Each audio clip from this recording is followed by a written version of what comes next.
Hopefully, something that leads us closer to... Can you hear that? Got this! Who is that? Could it be Amadea? What if it actually... Nope, it's Cacciatore. Well, it's...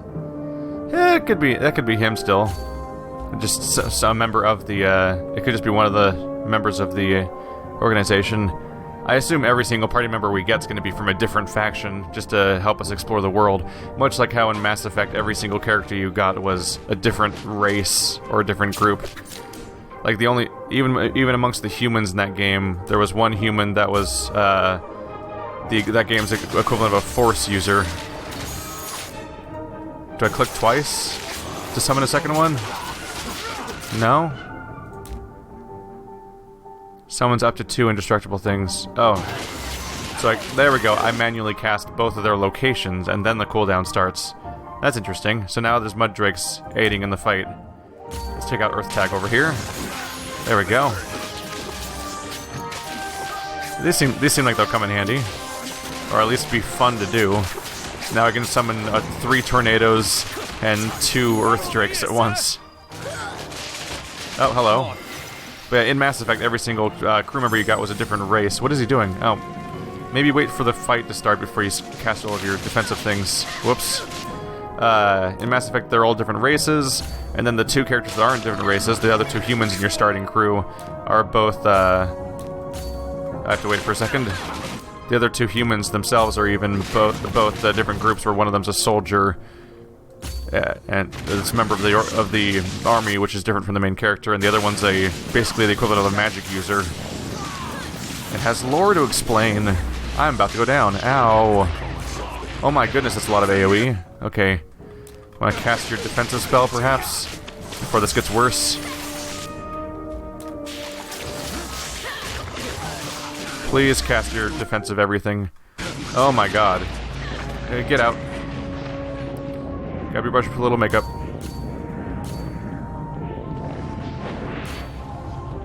Watch out. Got one. I'm in danger right now. Hello, friend. I'm gonna revive you. Please don't let me die while I'm reviving you. I'm about to die, aren't I? You have my thanks. This is silly. I can't believe I got away with that. There we go. That was a bit of a waste, but sure. Game got dangerous the moment I lost my 3rd character. Oh my goodness. Look how crowded this fight is up here. Oh, thank goodness. It seems we rushed here for nothing. Surely you didn't think Inspettori Gavar. I'd assumed you'd taken root somewhere across the belt. That I had, until those roots dried up and shriveled. You're brave, stepping into Cacciatore territory without permission. I'd like to think the desperate cries of your men were permission enough. Huh. Already you cultivate words for posturing. Forgive me. It slipped my mind how indisposed the Cacciatore are towards the nuances of politics. Why are you here? I need to know if this ward has seen visitors from the White Spire recently. Should you not be seeking that answer in a mirror? One of our own is missing. He was acting clandestinely. And you spurned the Green Guild for straying from politics. See what they do to your own. Please, Rex, answer the question. There has been one recently, from what my men have told me. A Regenti, I believe. Can you tell us more? No, but I know someone who can. In exchange for the answer, my guild will be acquitted for any dues you think it owes for your assistance battling the Fae. Fair enough. And you will leave us out of your mire of politics.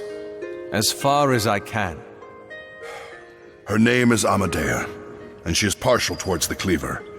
She believes it was a special site in the times of the Dementicate, and has been studying its contents for years now. And she knows about the Regenti? My men said they traveled to the lower levels of the ruins together. For what? I don't know. The Rex of the Cacciatore not knowing the business of his own? Amadea is of the Dieci. And she operates freely within your territory?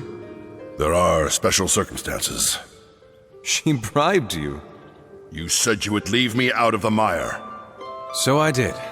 Where is she now? Further down in the ruins, I suspect. She was with us when the Kilgan attacked, but she didn't stay by our side. I see. Then, with your permission... Go, and consider our debt settled. May this be the last I see of the Spire's poison. Considering how close we are to the gate itself, I'd say it's unrealistic to think that this might in any way be the last time you encounter anyone from the Spire. I love that dialogue though, that quirk of like, we'll tell you everything if you just don't pretend we owe you anything and go away and don't bother us anymore. That's the entire thing that happened there, more or less. Let's see, Samora's Crown, Brecentarius. Men who lead from sequestered distant thrones often steer their people with thin reins. Their influence on those they need inspire seldom galvanizes as it ought to. Men like Brecken, however, have come to understand that in order to stir within his people the motivation to not simply live, but thrive on the soils of Ombre, he cannot afford to be so remiss a leader. Barking orders at the backs of his men is insufficient. He must stand with them and lead them from the flank. It is this camaraderie that the leader of the Cacciatore has developed that has allowed the Green Guild to be as strong as they are. Despite their fondness for solitude, under Brecken's leadership, the Cacciatore have managed to come together to survive. Heartily, I might add, in both the city and the wilderness of the Echoing Plains. So they're self-disposed outsiders of a sort, but they're functioning, and they have leadership. The Kilgan Fae, the ones we just fought, Fae of Stone, found principally in the subterranean ruins. These are among the most territorial Fae, and also among the most common. Fortunately, they tend to keep to the ruins and rarely bother anyone beyond that.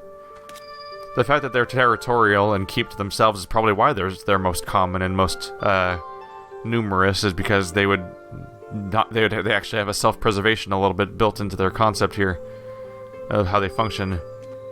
It's interesting seeing some of this stuff that is clearly... There's elements of the environment here that are clearly separate models, and some of them that are literally drawn into the background, which is interesting. It's like this table right here, and these boxes are physically here. They're probably... I would not... they might be 3D models, they might not be 3D models. It's hard to say because you can't turn the camera. Obviously these characters are 3D models because all the human characters are animated and everything. And these tents appear to be 3D models and everything, but it's hard to say about these guys. But it's amusing to me that you can actually kind of tell, because of the line work that's used here, that this box over here is not actually standing up physically. Like, humans are clearly 3D. These boxes on the right and this table, they might be 2D images that just stand up and are on a separate layer, and so you can walk behind them. But this thing right here is actually part of the background. It's physically drawn into the floor. Same thing with this cup over here, which is kind of amusing. The cup actually has bad perspective, I think. It seems to be standing at the wrong angle because it's drawn directly into the floor. Just interesting little quirks there. You can kind of tell because all the 3D objects that you can walk behind, whether they be true 3D or just 2D stand-ups, have this darker outline around them. That's the same outline that's generated around all 3D objects in this game. But this thing has a weird, sketchy gray outline because it's actually drawn into the floor. Cacciatore origins. The Cacciatore is officially the youngest of the Samora, having properly been formed during the early years of the 7th Canticle. Compared to the rest of the Samora, the origin story of the Cacciatore is blissfully simple. During the Miscela, which began roughly at the end of the 5th Canticle and lasted all the way to the end of the 6th, Masquerada from the Randagia flocked towards the city in hordes, intent on carving out for themselves a piece of the city. Not all of the Masquerada were thirsty for the bustle of city life, however, and a fraction of them willingly chose to stay in the Randagia. These Masquerada soon realized that the thirst and avarice of other guilds was insatiable. The guilds from the city wanted to expand their grasps and look at the Randagia as lands that could be claimed, with people that could be exploited. Sensibly, this threatened the way of life of the Masquerada that lived in the Randagia. Their primarily agrarian and nature oriented lifestyle was fundamentally at odds with the political, complicated way the city worked. Furthermore, the Masquerada and the Redagia didn't quite have the same relationship with the Contadani of Redagia and the Masquerada of the city had with the Contadani here. In the Redagia, the relationship between the two groups was far more cordial and respectful, and the Masquerada there wished to keep it that way. And so, in an attempt to keep the influence of the city to the city, the scattered Masquerada of the Redagia banded together to form a guild under which all the lands of the Redagia were to be protected. Any infringement upon the lands of the Redagia would, by any of the other guilds, would incur the wrath of these Masquerada that began to call themselves the Cacciatore. Despite the Cacciatore's primary focus on the echoing plains and the settlements around Ombre, the fact that it is one of the guilds of Ombre has required it to have a base of operations, however small, within the city itself. Even so, however, they have striven tirelessly to separate themselves from the politics of the city as much as has been possible, preferring a simpler life. Those are nice little touches there. So they were just sick of the bustle of the city and the systems and the deception and everything that got involved. So they're like, this land's ours. We're just gonna guard this area. Leave us alone. I doubt that works in reality. I can't believe you just coerced the Rex of the Cacciatore. I don't like it any more than you do, but any other way, and he wouldn't have let us stand upon his soil. What I'd do to see this city free of its politics.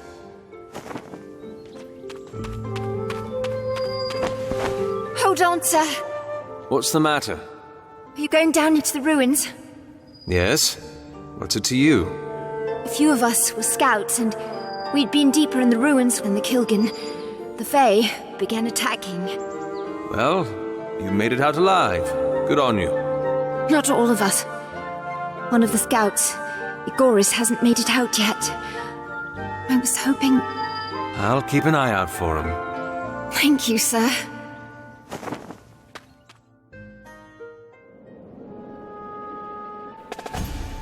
The ruins of Ombre.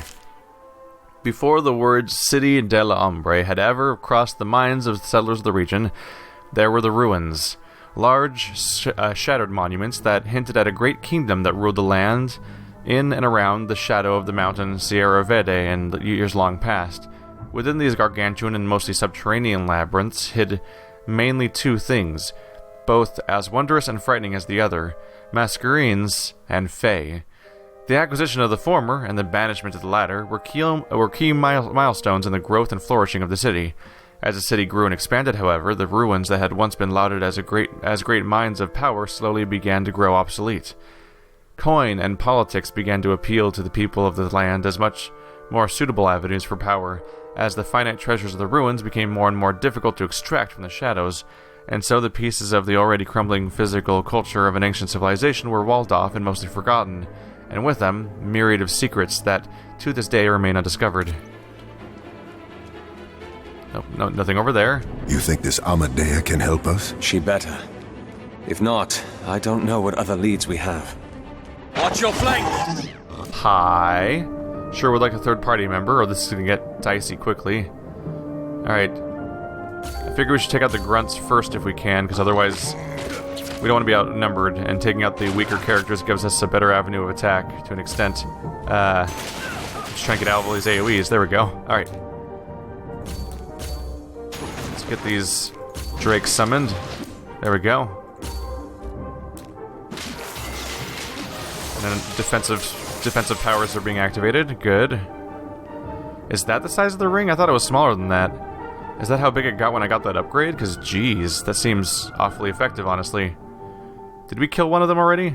I don't see an extra health bar. I only see 3 of them. We must have killed the other one already. Nope. That one. There we go. Trying to highlight the right enemy and it's not really working. Come on, man. Right there. There we go. Yeah, not being able to rotate cameras and having multi-sized enemies is having interesting effects on my ability to actually choose who I attack in many cases. Who am I even attacking right now? I'm attacking the big guy, aren't I? It's not what my goal was, but I don't think I could have selected anyone different, honestly.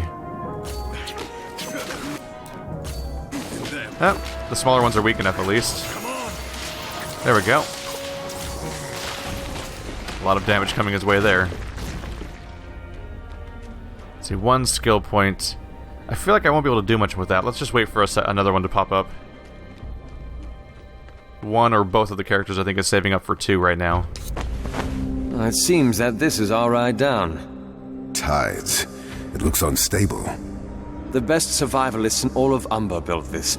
It should support you. I hope. Your faith in my weight is touching. At least it's not a rusty ladder. Come on.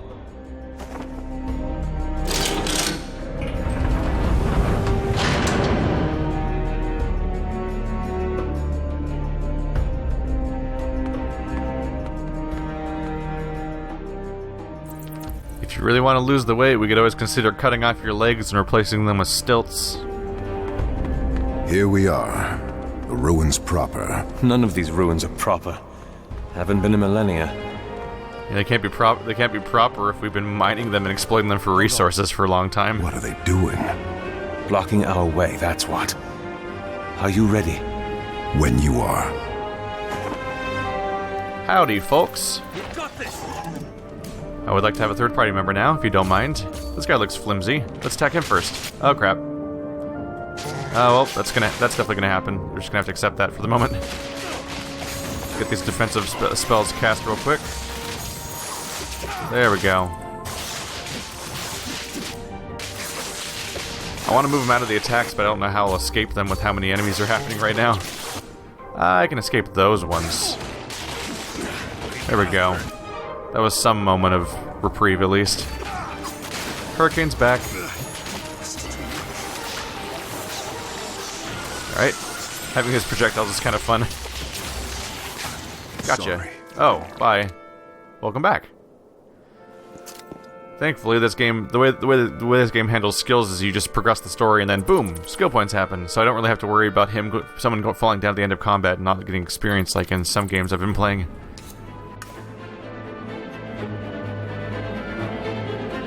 It seems like they were guarding this. Cicero. Do you remember the Fae in Raz's office? Cicero. The way they were guarding it reminds me of those in the class. Cicero! What?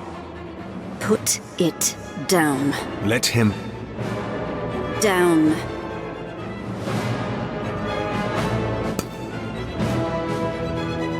Step away.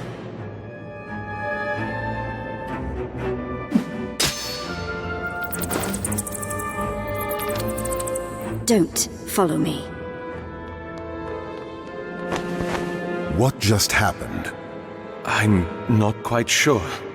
Do you think that's Amadea? She was wearing the Dieci's colors. Muted, but definitely still the Dieci's. Lead on, then. Don't follow me. And now we follow her. Amadea Invidius. So she's a Sicario.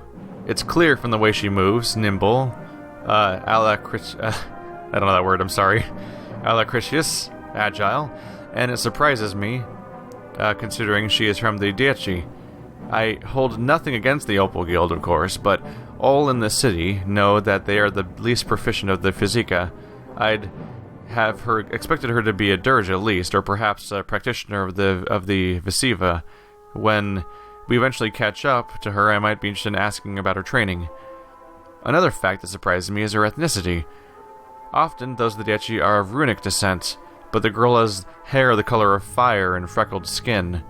Of course, having someone that is not ethically runic as part of the Opal Guild is not unheard of, but is nonetheless surprising. A mere minute spent with her has left me with more questions and no answers. I'd best resume the search. And so we shall. Don't follow me.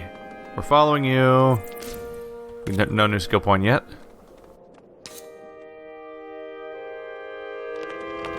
Tides. This place is enormous. Thankfully, the path is straight. Imagine how much work we'd have to do if it weren't. A little jab at the game's own linearity, huh? It's kind of cute. Alright, look at this little guy! It's a... it's a Kilgan varmint. And there's a cursor, thrasher, and elite. I believe it's the cursor that has the ranged attack, so maybe we should focus on him real quick. It's probably not a bad idea. Setting up defensive wards. A few turrets here and there. Good. That guy's down. Now we can focus on flanking this character as he tries to thrash about. Less than effectively, perhaps. And spike damage. There we go. Triggered everything we could. Okay, let's get you out of there. No, no, move. Okay, I think I might have... I think I kind of got away from that attack, but not sure. There we go. Following up with some defensive bonuses.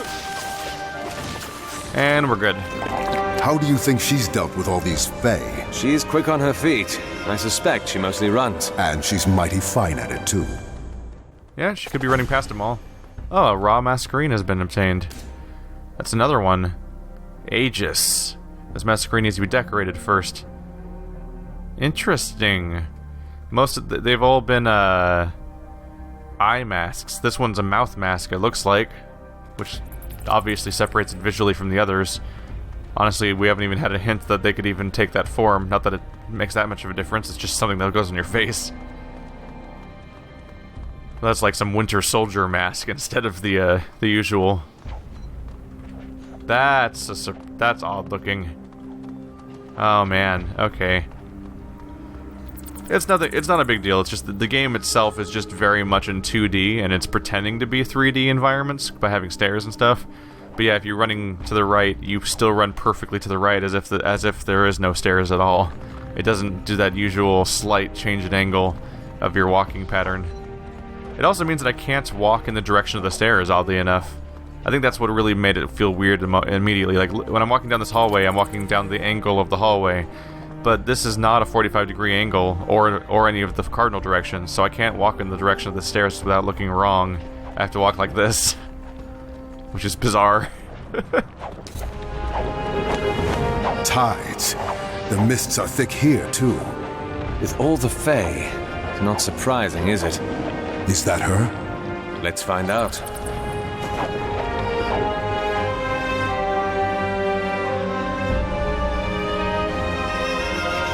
Maybe that wasn't such a good idea. I'll cover you. That thing looks big. Should probably be concerned about this a little bit.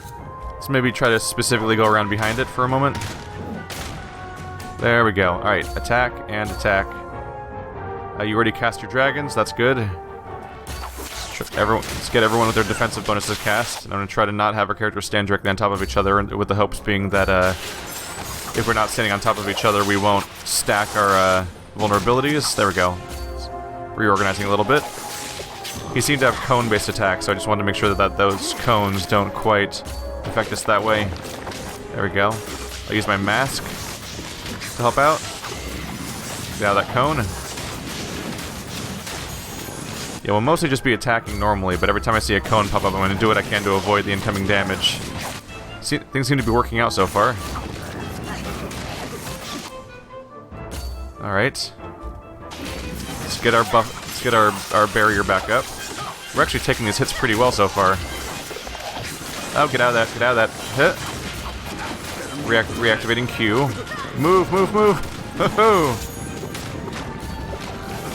A lot of time spent reactivating turrets over and over again because they don't have that long of a lifespan, but they also don't have that long of a cooldown. So they just become another thing you have to kind of maintain.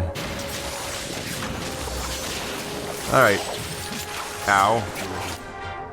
So the downside of absorbing your party's damage is that all that damage comes to you, I think. So he absorbed so much damage that it was actually kind of hard to keep him alive. Hey, second skill point. Why are you following me? Razatov Azrith. We know he's been coming here with you. We want to know why. And if I tell you, will you leave me alone? Depends if we need more details. He and I were working out of one of the rooms, deeper in. Can you take us to it? Something's made the Kilgin in the area aggressive, and their behavior has put the artifacts of these runes in danger. What are you, some kind of curator? I'm sorry. We'll take care of the Kilgin, and you lead us to his work.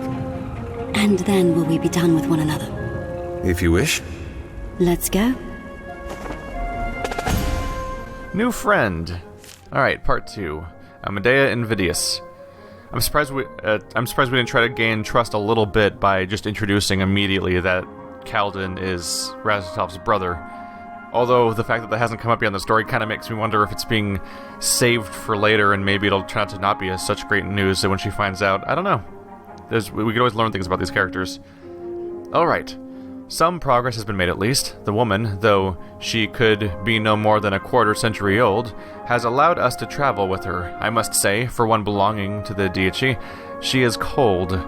Often, the members of the Opal Guild are boisterous and gregarious, but she is reserved and more willing to coat her words in ice. Or more than willing to coat her words in ice. She seems to want to have nothing to do with us as well, which any inspectory would tell you is more than a reason to keep a suspect as involved as possible.